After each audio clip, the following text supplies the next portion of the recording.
Blessings, family. This is the Becoming Bioquantum podcast, and I'm so excited about our guest today. She has a special place in my heart. We have Karen Swain, and we just had an interview not that long ago. I think it was a couple of months ago. So you'll have to go check that out. So now we're turning the tables, and I am actually going to be highlighting Karen today. So with that, I'm going to have you just introduce yourself and tell us a little bit about what you do, what your brilliance is. And then I know that we've been sitting in this frequency, and so we're just going to let it start to come through and It's inform the coming. conversation. Thank you, Jules. Thank you, darling one. I'm Karen Swain. Yeah, I've been feeling into it, just happens automatically with me, feeling into Jules's energy, and it's been completely spinning me out. Like I feel dizzy and it's shifting, and all sorts of really strange things are happening. Jules says that she's been doing lots of ascension and coding, and yeah, feeling your energy. It's like I didn't say, "Oh, I'm going to feel your energy." Just even 5 minutes before I got on Zoom with Jules, I started feeling the energy that Jules is carrying, which is quite amazing. But yeah, Jules was on. I've got a podcast show called Accentuate the Positive, Awakening and Expanding Consciousness. And Jules came on my show probably about a year or so ago and blew me away with some of her technology, I suppose. And then I had you back on the show what was it, a couple of months ago, a month ago, a few weeks, 5 weeks. Time eludes me these days, and to explore more of Jules's amazing work. But what I do is similar to what Jules does. Well, I suppose it's exactly the same. So I teach people about energy and frequency and who we are as multidimensional beings and how we are the creators of our own reality and how thought creates and frequency creates. And yeah, most people are sort of locked in striving and struggling and locked in their negative thought forms. So I know with Jules's work, you say, I've been contemplating this ever since. You say that talking to the DNA shifts your consciousness, but there's a certain level of consciousness you have to already have to go and talk to your DNA. Like you have to have moved through ascension.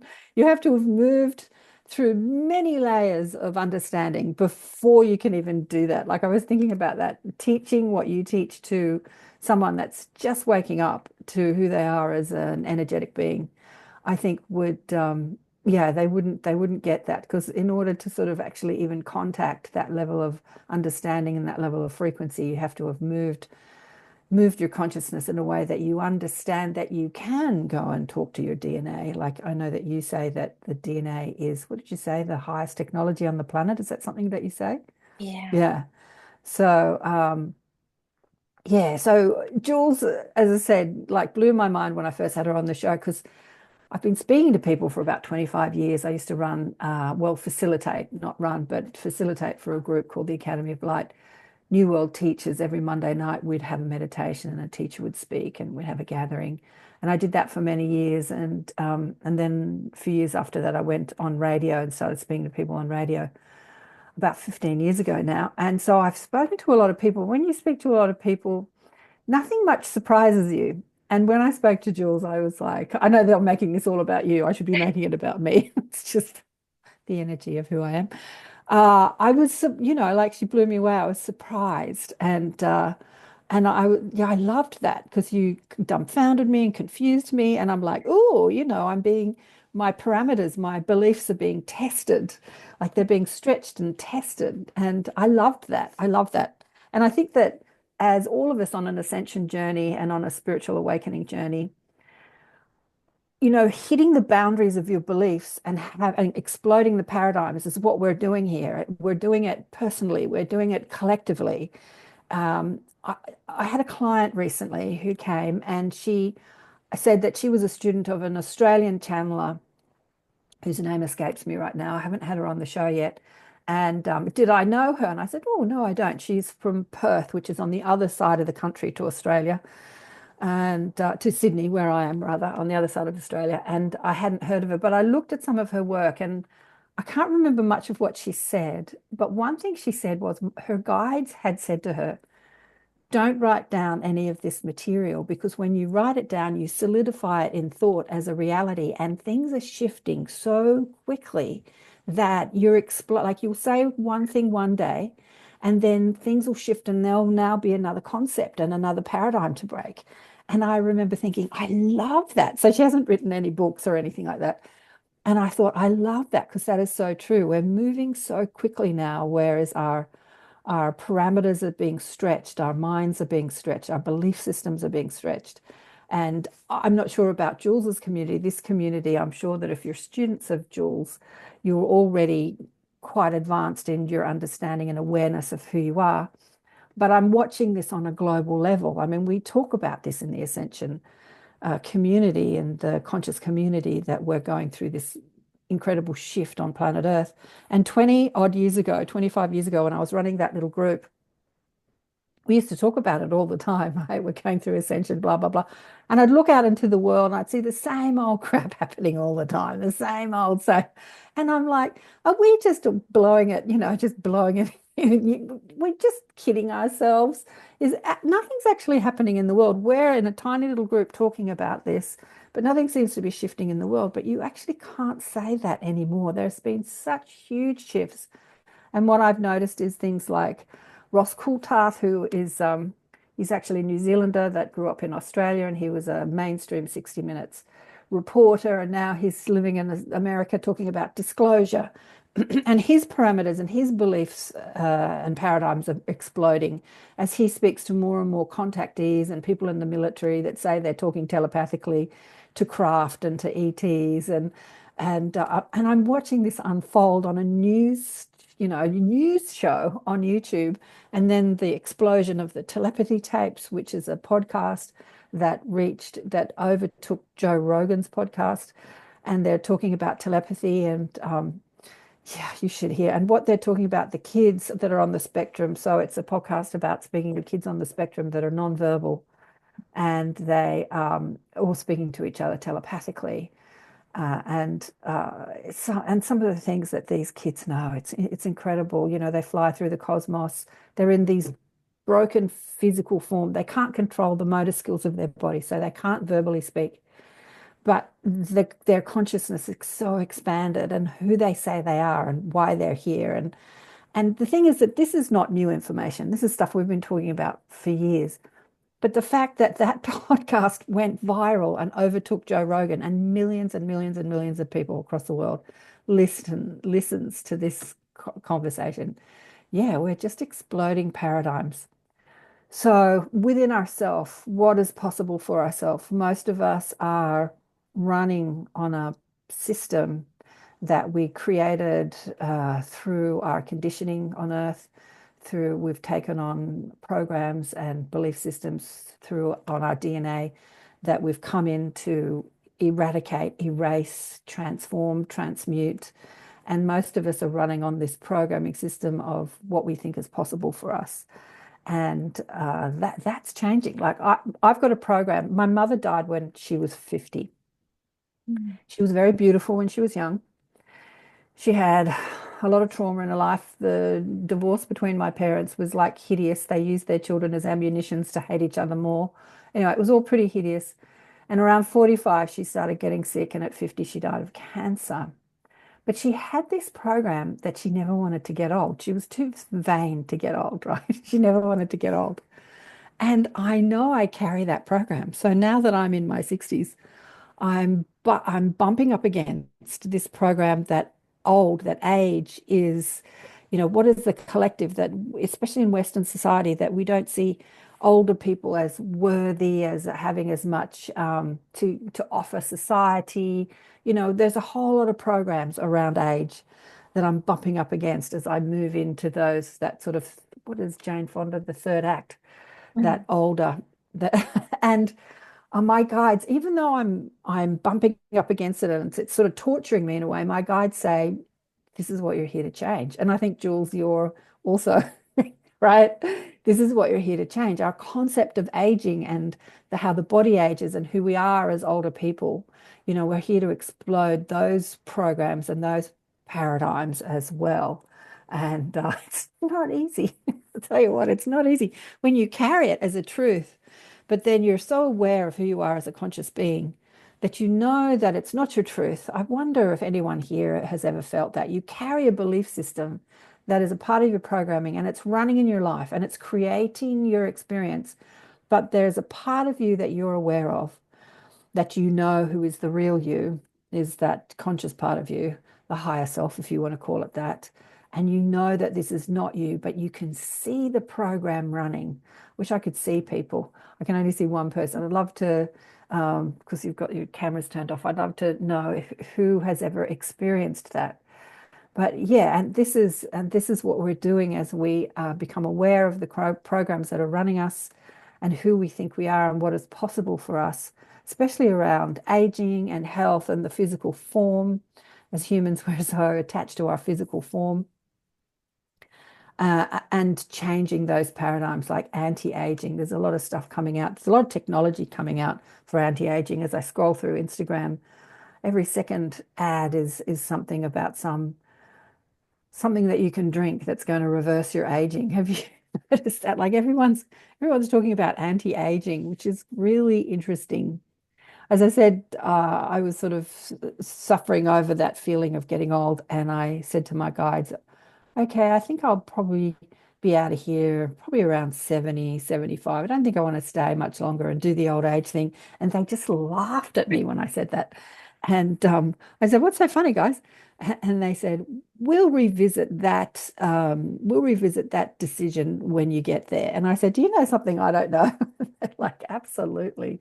Like the world is really shifting with who we think we are and what is possible. So, yes, have you got any questions you want to ask me, Jules? I suppose I could talk about my journey, how I came to understand all this. Yeah, I just want to reflect a little bit on the anti-aging and I feel like we're all kind of, especially, those that are listening, we just like you, we have these thoughts of that we're not really supposed to age. It's like a knowing. It's like that it is a program and we're so aware that it is. And I know that this is a big part of your work is looking at those programming and evolving beyond it.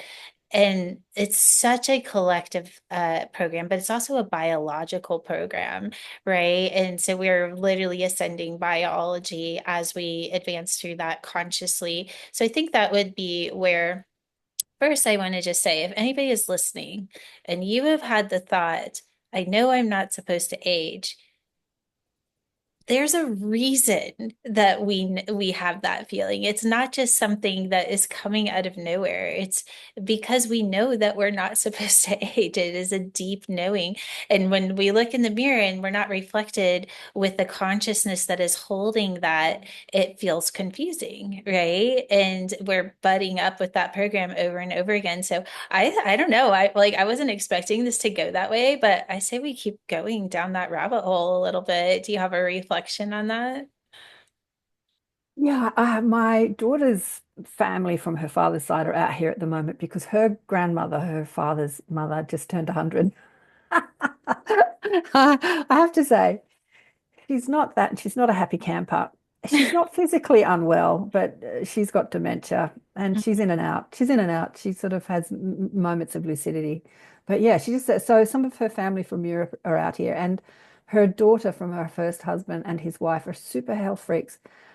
But like they'll eat something and then they'll walk straight afterwards, and no oils, no sugar, like no salad dressing. Everything is clean, clean, fresh, organic, and they're really strict about it.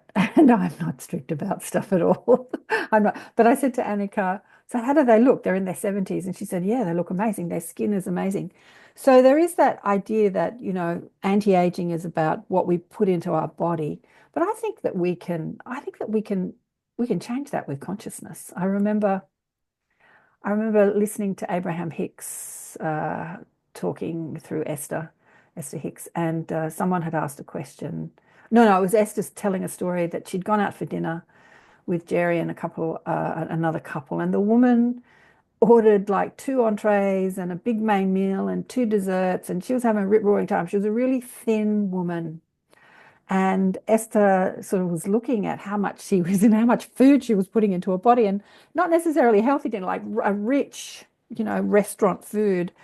And the woman could see that Esther was quite perplexed, and she said to Esther, I have a really good relationship with food. I love food and food loves me. And I just loved that. I just loved that because most of us don't have a good relationship with food. Even Abraham said to Esther, I studied as a naturopath in my 20s, 5 years full-time study. And the amount of the war against food, what is good? I remember there was this war against eggs. Eggs were going to kill you. Eggs were fantastic with cholesterol, and the eggs is going to give you a heart attack. The lecithin in the eggs is going to make you like no one could make a decision on what was healthy and there was just this constant war on food. And so having that first-hand experience of studying it and trying as a young 20 or 23-year-old trying to work out what's good for you and what's not, and everyone's got a different idea. And years later, hearing Abraham say, we don't know how you humans can eat anything because you've made everything bad for you. You've just made everything bad for you. I'm like, yeah, consciousness is much more powerful than the poisons we put into our body. We are ingesting poison all the time, every day, through our food system, through our air, like we are through our water systems. We are ingesting poisons, but consciousness can shift that. There's another woman called Veda Austin. Have you heard of Veda Austin, Jules? She's an Australian or a New Zealander. Anyway, and she talks about the intelligence in water and Mhm. how water, she's viral, she's all over the place. I asked her to come on the show, but she was too busy. That was a while ago. I haven't asked her again lately, but yeah, she talks about the intelligence in water. And we are, what, 75% water? And how you can speak to water and program water. And she shows this, like she's sort of taken Dr. Yumoto's work to the next level. She, puts a photograph under a glass of water, then puts that water in the freezer, and it has the image of the photograph in the water. It's incredible what water can do. So if we're 75% water and water is programmable, then so are we, Yeah. right? So is our physical form. And so what do we say to ourselves when we eat food or when we look at ourselves? Are we loving? Are we loving ourselves? Are we telling ourselves we're beautiful? Are we thanking ourselves? Are we thanking our food? There's something to be said about every time you eat, you know, pray over the food, thank the food. It's a tradition in a lot of households and religion to give thanks or give grace and yeah, and just put that frequency and that energy into the ritual of eating, but also what you're eating and to the how your body is receiving it. And yeah, I think that has a lot to do with aging, the stress we put on ourselves with our mind, and diet is one of them. There's so many. Someone had me over for dinner the other day, and the first thing she goes is, "What can and not eat?" Like everyone's got these different dietary habits. I'm gluten. I can't eat this. I can't eat that. I can't eat that. So yeah. Where else did you want to go with this, Jules? Yeah, I want to talk a little bit about the eating too, because I was actually kind of sitting in this because, and biohacking is something that everybody kind of knows what that is now, even though it's something most of us have been doing for our whole lives, and but now it has a word for it. And there's an element in that of what you were saying about being so informed with what they say, as in whatever media, whoever's doing the studies of what is good for us and what's bad for us.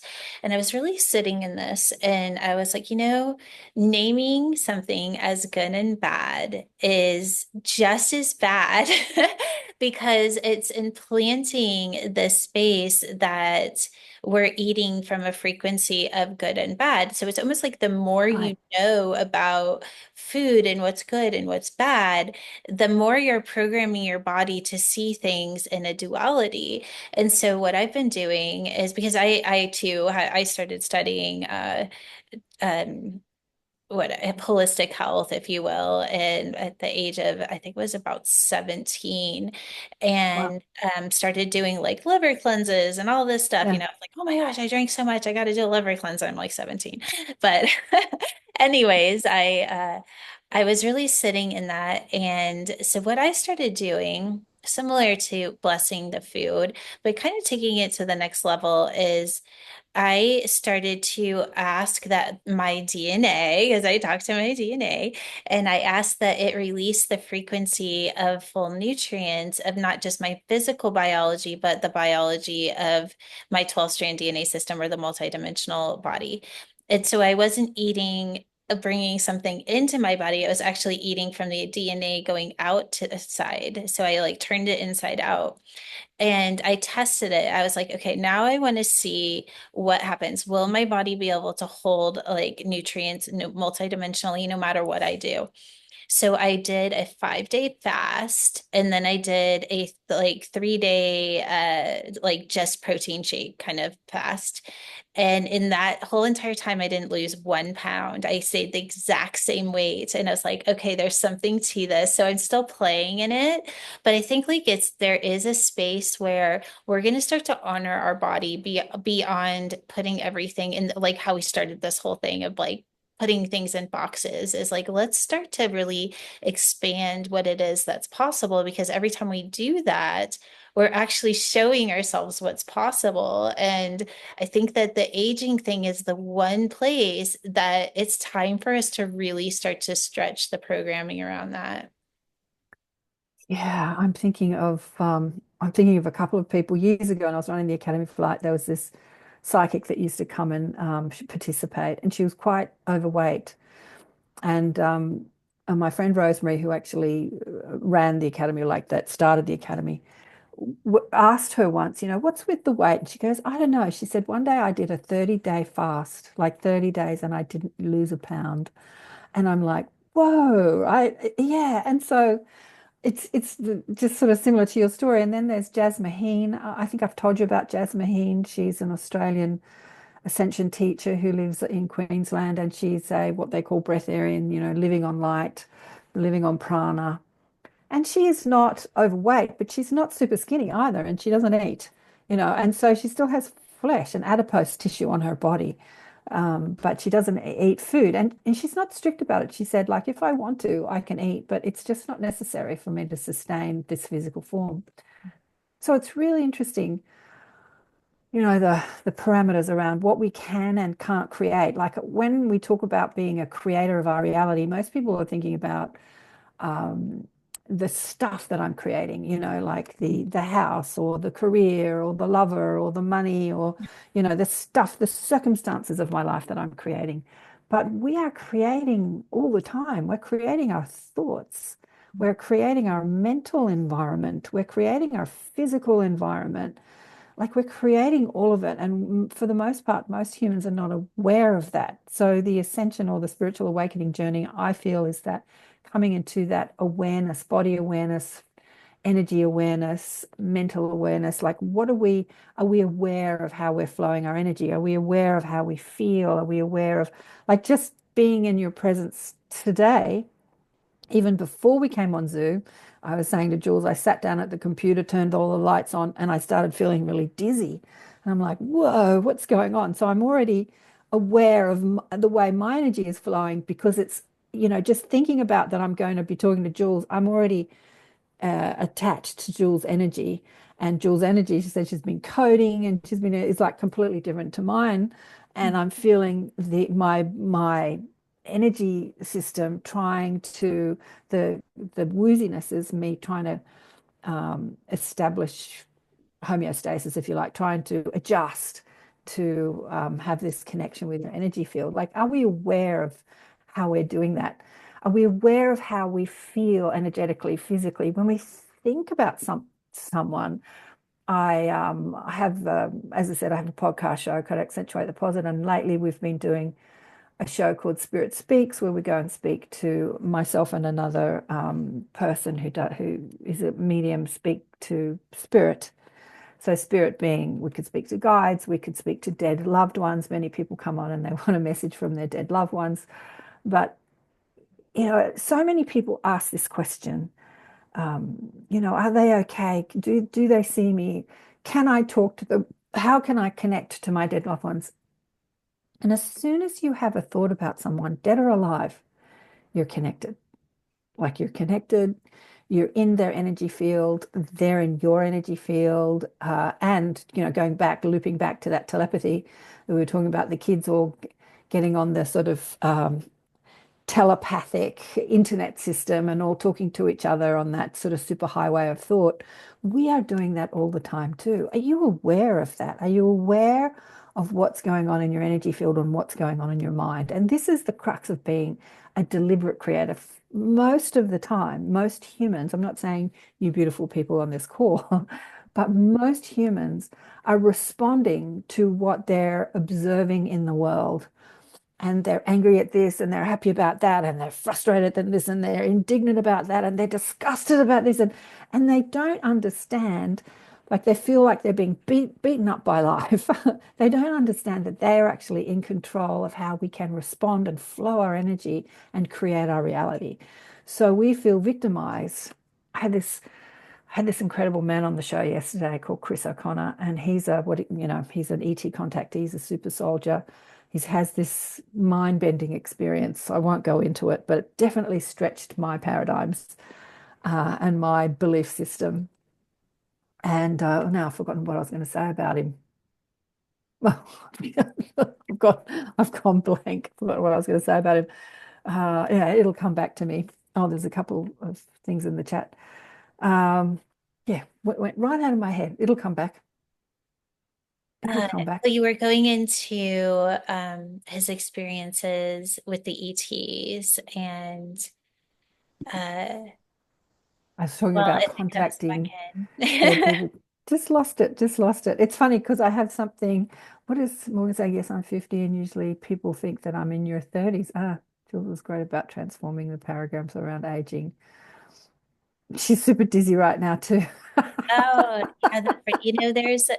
There was like a blessing of energy that came in. And it's funny that you talked about just connecting to people and our loved ones that pass away. And I also feel like just taking that concept and, those people that are alive and just how we're all connecting right now. And as we start to experience our body more multidimensionally and we're holding our consciousness in that more pure place, and that we're also going to kind of reverse the way that we see death and just the experience of it itself. And I do feel like there is a transition of breaking the life and death cycle. And then part of that will be our perception of death and how that will evolve and get to a place of purity to where the veil between biology and spirit is kind of, I don't know, dissolving. And I feel like that's already Absolutely. kind of happening. I've had definitely experiences like that. And I know that a lot of us have. And uh, it's just interesting to kind of think about how we're so identified in form, and there's this whole other world that's there. And I think for the first time, there's a lot of people that are not only ready, but they're craving it because that's the biology upgrade. It's going to be natural. Like a human evolution is definitely happening. This strands of DNA are activating, and people are responding to that, and it's really exciting. Yeah, when we talk about years ago, I did an energy healing workshop and it was called Orion Healing at the time. And somebody rang me up and said, "Do you want to do a workshop about DNA?" And I said, "What are you talking about?" And he started talking about it. And I really wasn't listening to what he said because I got this impulse in my body, "You're going." And I said, "You don't have to tell me about it. I'm going." And he goes, "Well, let me explain." And he's like talking more. And I said, "You don't have to explain. I've just been given the nod that I'm going." And we were talking about the upgrade of DNA. And it was the first time, again, I was in my 20s or 30s. It was the first time I'd heard about the concept of the DNA coming online, the dormant DNA and all that sort of stuff. And we looked at it, and a lot of people are talking about it now. Like this is over 20 years ago. And a lot of people are talking about it now. But psychic ability is one of those where our DNA comes back online and our psychic ability expands and we become. So every time we reach out to expand our psychic ability, maybe you've had a loved one that has died and you want to contact them. Every time you reach out to sort of connect with their energy field and have that communication returned, your DNA shifts, like your DNA changes. So it even changes just being in someone's presence that has upgraded their DNA. It's like it's all the DNA sort of talking to each other, and so it can be really simple for your DNA to shift. When I was in my 30s again, and I was running these same workshops, I did the teacher training for the workshop that I did, and I was teaching people the same thing. I had a small group of people of about, I don't know, two, four, six, eight, maybe a dozen, maybe 15, 18 people in the room. And I remember teaching people, and I would pair them up to do exercises together. And I had this realization that I knew what everyone was thinking in the room simultaneously. Like I had the awareness of everyone's thoughts in the room simultaneously. It was so interesting, Jules. I stepped into that teacher mode because I was playing the teacher of the workshop, and I'm teaching people about their psychic awareness. What we were doing is we were pairing up, we were remote viewing inside people's in bodies. We were looking inside their energy field. We were talking to their spirit guides, talking to their dead relatives, talking to their higher self. We were exploring the Akashic records. So I'm teaching this stuff. But as I was teaching it, my abilities expanded exponentially. Like when you teach, I said this to my daughter yesterday, who's a bit lost at the moment about what she's going to do in her life. She knows what she's here to do, but she doesn't feel ready to do it. And I said, you're so much more aware than so many people on the planet. Just start teaching. She said, I don't want to be one of those people who teaches and doesn't walk their talk because I know I'm not walking my talk. And I said, when you start teaching, you start to walk your talk even more. It's like that very stepping into that teacher mode, that very beingness of being the teacher, it expands your awareness and you start to embody the wisdom that you know intellectually. Like a lot of people know this stuff intellectually, but they don't embody it. And when you reach out to show somebody else, have you found this, Jules? To show somebody else how to do it, you embody the wisdom more fully, I find.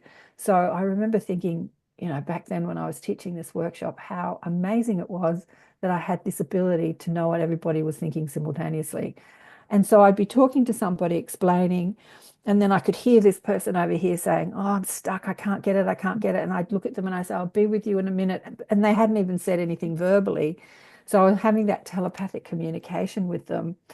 But we don't, for the most part, as people, have that opportunity to explore that unless we're doing something like that. These children on the spectrum that are nonverbal, why are they so amazing in their telepathic and psychic abilities and their connection to spirit and God and, infinite intelligence? If you're in this crazy little body that doesn't operate the way you can't, your motor functions are not, in alignment with your physical. Most of them are actually outside of their bodies Mhm. because their body is so hard to be in. Then that ability of who we are as telepathic beings just becomes your mode of operandi. It becomes your default setting. It becomes normal for you. And for the most part, many of these children, nobody even knew they were in there. Like doctors and teachers would see them and say, "Oh, they're mentally, you can't teach these kids. You can't do anything with these." And there are these exalted higher beings inside these really dysfunctional bodies, but many of them have come into these dysfunctional bodies as highly evolved teachers to teach humanity about who we are as these intelligent spiritual beings. Yeah, so there's so many teachers on the planet right now that are here to teach us about who we are and what's possible and how we are the creators of our reality. And I think that awareness of what we're doing with our energy is the first step. Most of us are not aware. And we justify the way we feel because we've looked at something that's upset us. We've been online and we've seen some politician saying something we don't agree with, or some atrocity, some rampage of, mass murder or genocide, or which, we've looked at a lot. And we get all upset about it and the injustice of it all. And we don't realize that how we're flowing our energy in that moment, that we're justified in feeling upset is directly affecting our world and directly affecting our personal world, our mental world, our physical world, our energetic world. So we're not even aware, many of us, of what we are doing with our energy. So Yeah. true. I want to just back up just a moment. So when we were talking about the kids that are in that telepathic place and how most of them aren't in their body because of that. And I had this whatever download message, and that is that that is part of their, I guess, purpose is to actually embody it because the consciousness that they're holding is so beyond what the body can hold.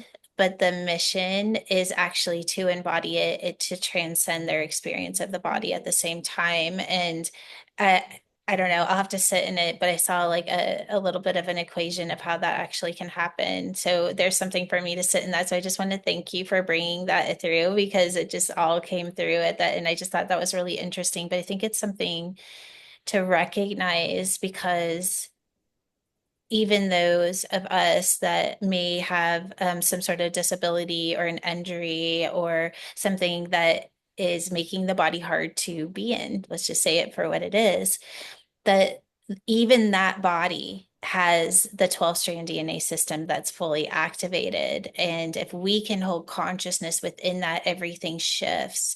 And so whether it's a spine injury or it's aging or it's depression or it's a broken bone, whatever it is, that is this operating system is so beyond our understanding. And I think that that's part of the ascension process is to not leave the body to get to these Yeah. higher states of consciousness, but to actually embody the technology that our body is actually holding and to experience that in that space. So anyways, went on a rampage. Let's go to, I know you had something you wanted to a process or something that you wanted to do. So let's go into Yeah. that and then we'll open it up to questions and give you an Questions. opportunity. Yeah. Jules asked if I wanted to do a process, and I asked my guides, and they showed me something that they wanted to do with everybody. I just want to go back to what you were saying about the DNA in the body. And like yesterday on the show, because we have a live audience asking questions, we were talking about birthmarks and implants and past lives and a whole lot of things. And one of the participants in my group was saying that she had this big birthmark on a place that when she had an NDE or a vision of a past life, she had seen that she had been stabbed there and she'd bled out. And when she had that information, become aware of that information and the reasons that her soul had chosen that experience, because we were talking about like why we choose the suffering that we choose in our physical bodies and to evolve the soul. This is with Chris O'Connor that I was talking about. But once she had that lesson, that birthmark disappeared, like it disappeared. Isn't that interesting? It didn't stay there. And it's so interesting. So even the marks on our body are showing us, where we're working. So I'm just thinking about people that come into bodies that don't work.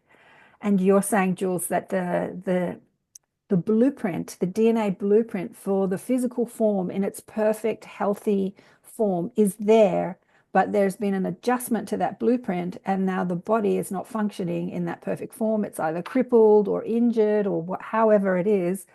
And I was asking my guides, tell me more about that. And they said, well, some people choose that as an experience because the benefits of having that crippled body or that imperfect body is giving them an experience that their soul is wanting. And some people have that contract for a whole lifetime, and some people have a contract that once they get that lesson, they can actually shift that programming and move back to the original blueprint of the DNA in its perfect form. So there's a whole lot of reasons why people experience what they experience. But as we're shifting, as we're ascending out of the lessons through suffering, we're ascending into lessons through creating. So we're moving out of striving to survive into awareness of who we are as creators.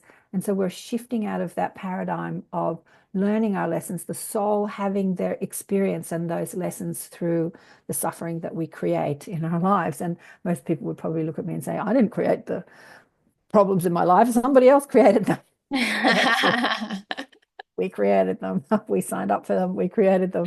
So yeah, it's interesting. And because we're moving out of that paradigm of learning through suffering or through the traumas that we create into learning through awareness, like stuff like that, the impossible will become possible. Like the crippled man can walk. We've actually seen that, the blind man can see and whatever. A process. So who have we got online? All these beautiful people. Okay.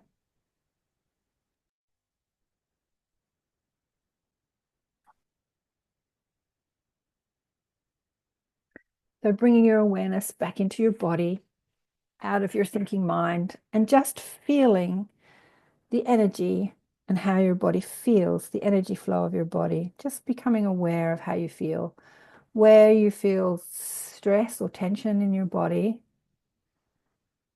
Just bring your attention and your focus to that area and just breathe into it. What I and the guides say through me is anytime you have an experience of pain or tension or an awareness of imbalance, speak to the intelligence of the body that is creating that imbalance, that pain, that emotional pain, that physical pain, because, because this pain is your guidance, your body saying, please be aware, I have a message for you. So when you are aware, like often when we move into meditation and relaxation, we become super aware of pain or tension in our body that we're not normally aware of as we go around our, day. So when you bring your attention into your physical form, move to those areas of your body where you feel tension and thank it for getting your attention. Thank you for showing me where I need to put more of my energy into my body and just breathing into that area. This is an incredible way of relieving pain. What we do usually when we have headaches or pain in our body is we complain about it, we resist it. We think, I don't want this, I hate this, I don't want this. Like we resist it. And what we resist persists. But when we can go and talk to that pain and say, thank you for getting my attention, um, I honor you. When we bring love into that area,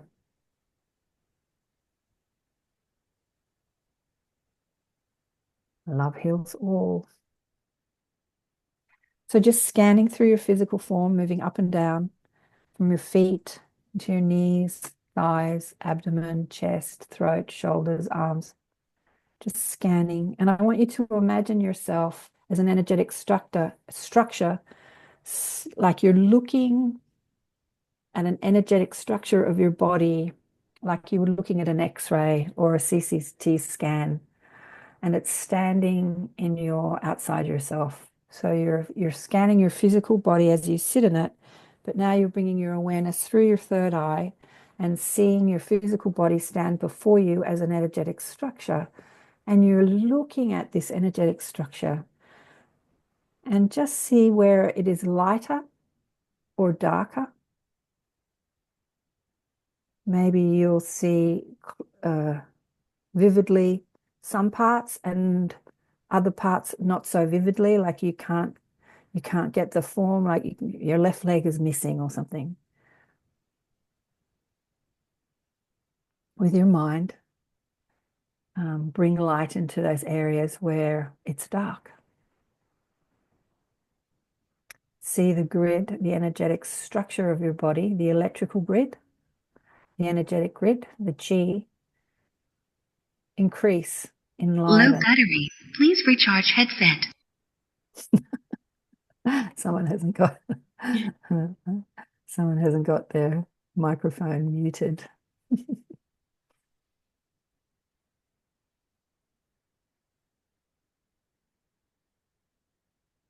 And as you're looking at this energetic structure, if you see an area that is darker or blurrier, move into it and ask that area, what is that communicating to you? What is the message that you're bringing me at this time?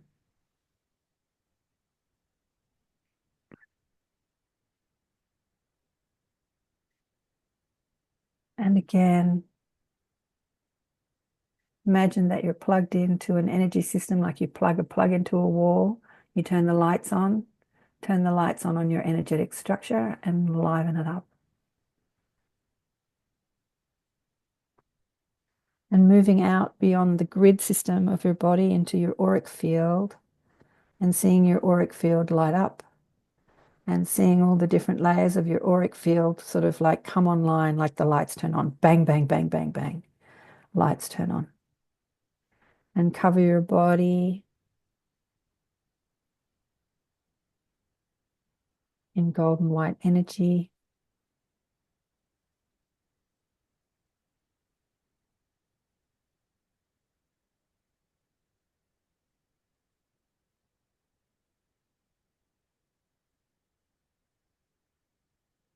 And see yourself stepping into that form.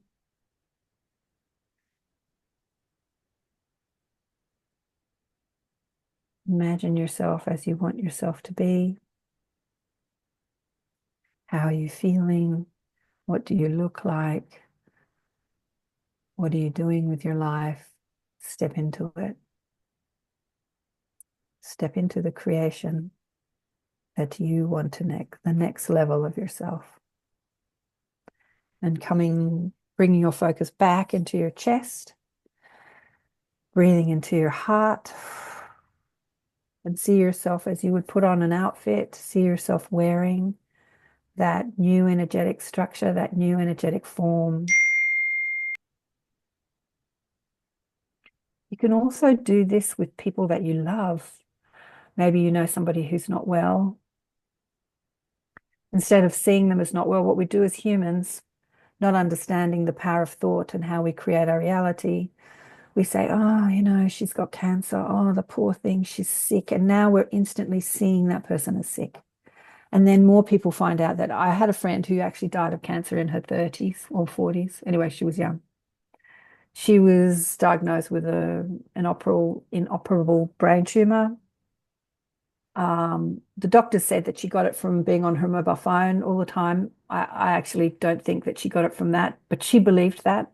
And she said to me, I don't want you to tell anybody. This is not, I just don't want you to tell anybody. And I said, fine, I won't tell anybody. And I said, what's your reasoning for that? She said, I don't want people seeing me as, poor person, poor sick person. I don't want people seeing me as that. And I said, I completely understand that. So I kept her secret and told nobody.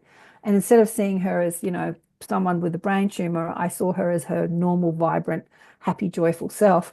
And then my daughter rings me up one day and says her name was Romaine. Romaine's on the front of our major newspaper. She's on the front page of our major newspaper. I said, really? What's the story? Because I didn't buy newspapers. And she said, oh, that she's got a brain. Oh no. She's got- And I'm like, what? So she tells me not to tell anybody, and now she's on the front page of a newspaper. And I rang her up and I said, what the hell is going on? She said, well, the doctors tell me I'm going to die. And they tell me I'm going to die, and it's because I've been on the phone, using my mobile phone too much. And I figured that if I get my story out there, I could probably save people from doing what I did and being on their phone all the time. And then she died. But that was not why she died. I was really upset that she died because she was somebody that was still young and she had all these dreams and desires she hadn't fulfilled. Like she wanted to have the family and the husband and she didn't manifest that in this lifetime. Her sister, who was one of my best friends, was born thalidomide affected. She was one of the children born in the 60s that was deformed through the drug called thalidomide that they gave pregnant women for morning sickness. And she was very sick and she died at 40 as well. And Romaine, her younger sister, who was a couple of years younger than her, died a few years after Nikki from the brain tumor. And I asked my guides, why did this happen? And she said she had a spiritual contract with Nikki, who came into this deformed body, this sick body, knowing that she was going to have a really, challenging life, remain as this higher soul, came in as her support system. They came into a dysfunctional family as well, beautiful and rich, but very dysfunctional. And so her contract was now over when Nikki had left the planet. And so her dying young was not because she'd been on a mobile phone the whole time. It was because that was her contract. She came in to be Nikki's support. And that made so much sense to me. She didn't come in to get married and have the children and do all those things that most people do. She came in to be this vibrant, incredible woman and to be that sort of light for Nikki when Nikki was constantly in and out of hospital, constantly sick. She came in to be her support system. And sometimes we have those spiritual agreements with pets, they come in to be our support system in times of challenges. But yeah, so it was really, really interesting. But when we do think about people that are suffering or sick, what do you think of when you think of them? Do you see them happy and vibrant, or do you see them as they're presenting? Remember, creation is more about what you create in your thoughts rather than what is. Most of us are creating and restamping, reprinting our experiencing because we're responding to what is happening. And so we see something we don't like, whether it's in our physical form or out in the world, and then we respond to it. Oh, I don't want this. I don't like this. And we keep our focus and our attention on what we don't want. And as we focus our attention on something we don't want, we recreate it. We create it over and over and over again. So that exercise I gave you of stepping into a new energy system, you can do for people too that are suffering. You can see them in front of you in your third eye. You can light them up, like plug them in to that infinite intelligence and light them up and see them as you want them to be. And it really makes a difference in their lives. You can't create in the life of another, but you can definitely influence them. You can definitely help. Yeah. So beautiful. So I'm going to open it up to the gallery and we'll take questions now for anybody, or you're welcome to share as well. Kathy. Hello. Hello, where am I looking? Where's Kathy? Oh, am I not? No, I can see you. Can you not see her, Karen? Let me have a look. There's No. not that many of us on here, are there? Is it Kathy or Tammy? No, I can't No, see Kathy. Kathy. Oh, she's up in the corner. Sorry, darling. I'm looking down. You're up there in the corner. Oh, God. Okay. Hello. Actually, I'm familiar with Karen from Sheila's All right. Yeah. How are you? 6 o'clock coming up with Vivian on there. But anyway, I just want to say what you talk about and Jules, and I believe the same thing. You were talking about well, there's a few different things, the food thing and that.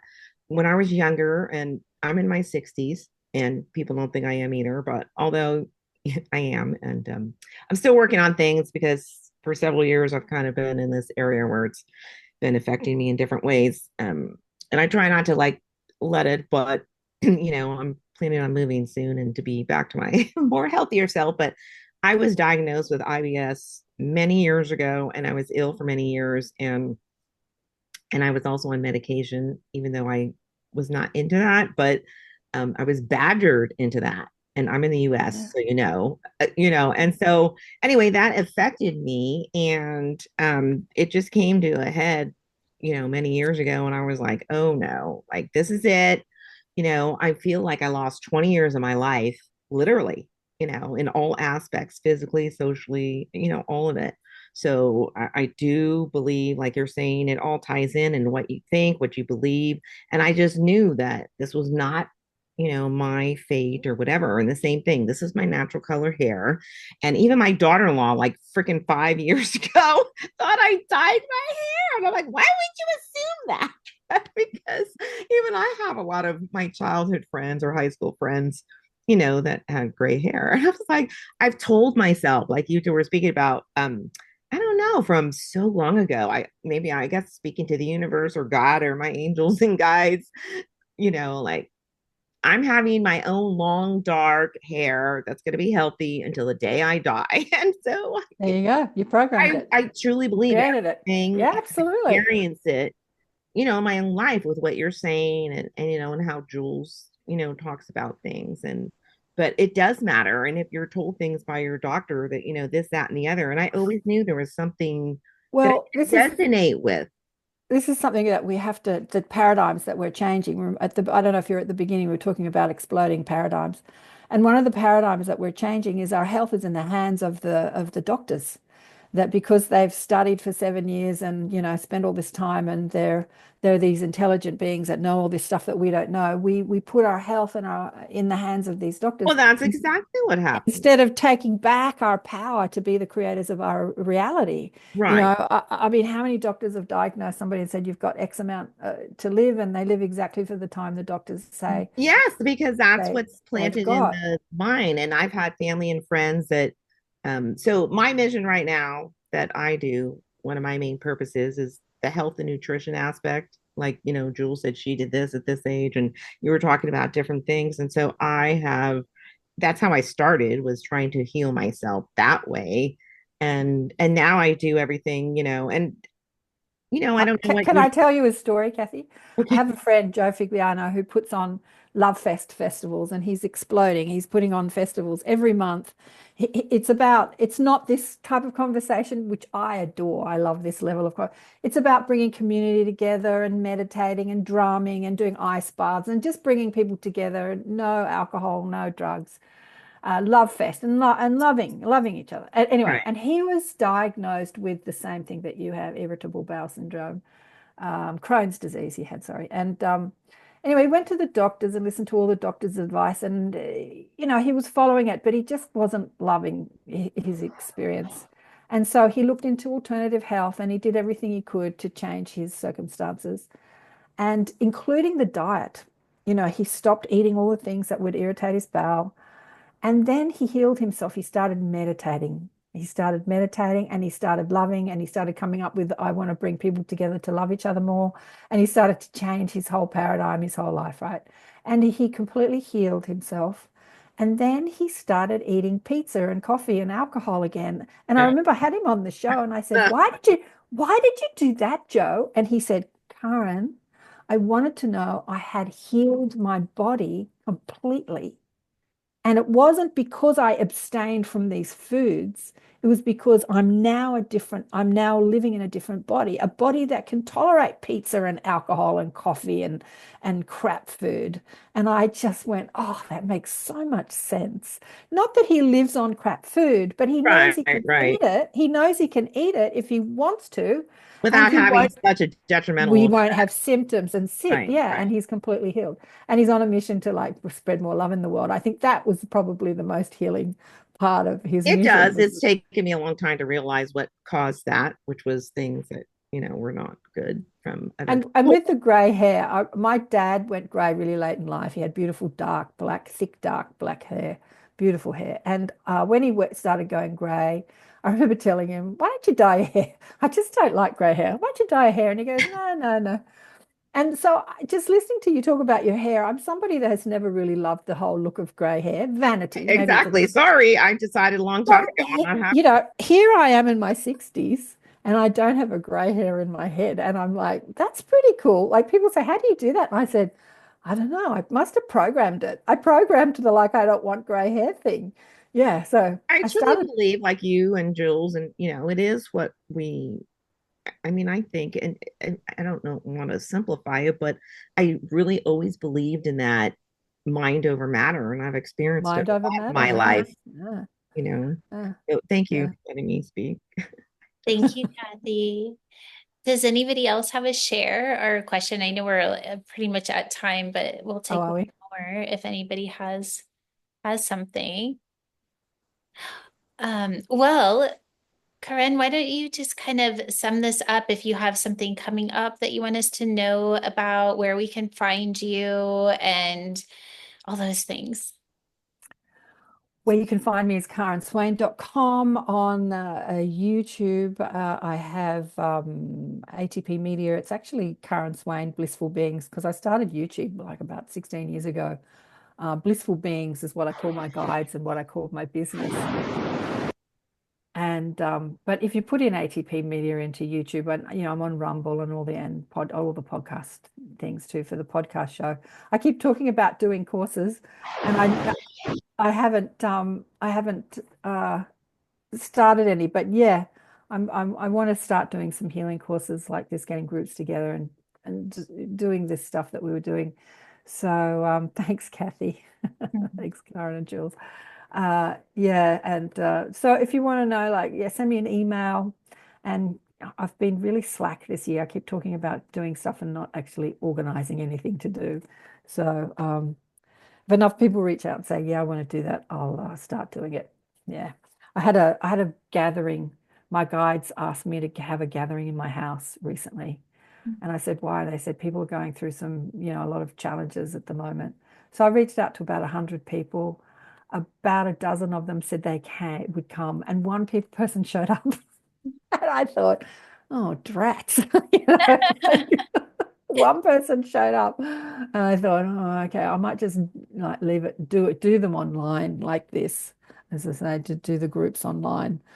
Yeah. Anyway, it was a fascinating night. The person that showed up was a friend of mine, and her brother had died recently, so we went and spoke to her dead brother, and we spoke a lot about healing the trauma. There was a lot of trauma and hatred, and nobody speaking to this person in her family. We spoke about healing that, and she knows that she's a light worker here. It has incarnated into a family, with a lot of trauma, as a lot of light workers do, and that she's here to heal it, not to carry on the chain of pain, to break the chain of pain. So, thanks, darling one, for the conversation. Thanks for coming online, Shirley. You've cut your hair. Ah, short hair. Woohoo. Yeah, so remember that you are the creator of your reality and that you create Bluetooth that. device is ready to pair. Where is that coming I don't from? know what it just keeps popping up. Somehow people keep getting unmuted and Uh, well, and it is that awareness of how you feel, how you're flowing your energy, and knowing that you are at power to change that, to create anything you want to create. I love that you said that about the grey hair, Kathy, because that is actually something that I've wondered too. I programmed it. Like, we get to create, we get to say what we want to experience in this lifetime. Yeah. I'm going to say for anybody that has gray hair, it's not too late because your hair is always growing, Well, right? some people love grey hair. I had this woman on the show, Hollis. What was her name? What's her name, Shirley? Hollis. Anyway, and she was in a world of drama, and she did a lot of inner child work, and she went and healed a lot of trauma of her inner child. Bit similar to what we did today with looking at the energetic grid system of our body. She just brought up in her mind's eye her inner child, and she spoke to her inner child and hugged her inner child and talked about what her inner child wanted. And she did all this and she said that her gray hair reverted back. Like, she didn't go completely dark, but that her gray hair started to recede as she started to alleviate the stress that she was carrying in her body and that she'd been holding on to by doing the inner child work. It's a really amazing but not that grey hair is bad. Grey hair can look really awesome. And there's like a fashion trend that 20-year-olds go to the hairdresser and they get grey hair. And I'm like, Yes, wow, it is a thing. it's a thing. It's a Well, thing. we will Yeah. celebrate whatever color your hair is. You're Whatever color your hair. beautiful. Yeah. But it's interesting. Well, thank you Thanks, so Joan. much, love, and everyone for hanging out with us Music play today. model. Music. The radio model. So much. I don't know why that keeps. Ellen's phone. That's your phone, Ellen. I know it's Ellen that keeps like popping her mute button keeps going underneath. This was fun. Let's do it again. I want to do Yeah, this it again. was so fun. I We'll do want to more get of you. this. We'll do some healing sessions together. Let's do that together because I love your technology. Love Let's that. do that. Would you like to do that? Paid Absolutely. healing. Yeah, let's do that. We'll talk about that. What do you think? Shirley's putting her hands up like that. Yeah, you can do your bit. I'll do my bit. Like, we'll come together and do some activations. You do your coding, and I'll just do what the guides ask me to do. And yeah, we'll do some healing, Yeah, anti-aging stuff. Yeah. I'd love that. All right, everyone. Well, we are Love. sending you so much love. We'll put the links in the chat of how to find Karen, and just thank you for bringing your brilliance and your guides. And we just love everybody so, so much. And until next time, Big yeah, love. I'm not yeah, very good at big that. love. Oh, how did you do that? How I did you don't do know. those I hearts? just does it. Does There. it? Let me do that. Isn't that fun? Oh, look at that. Too much fun. I haven't been using Zoom lately. I've been using Scream. You're missing out on all the fun. I've been missing out on the fun. Big All love. right, Thanks, everyone. everybody. Love Bye. you.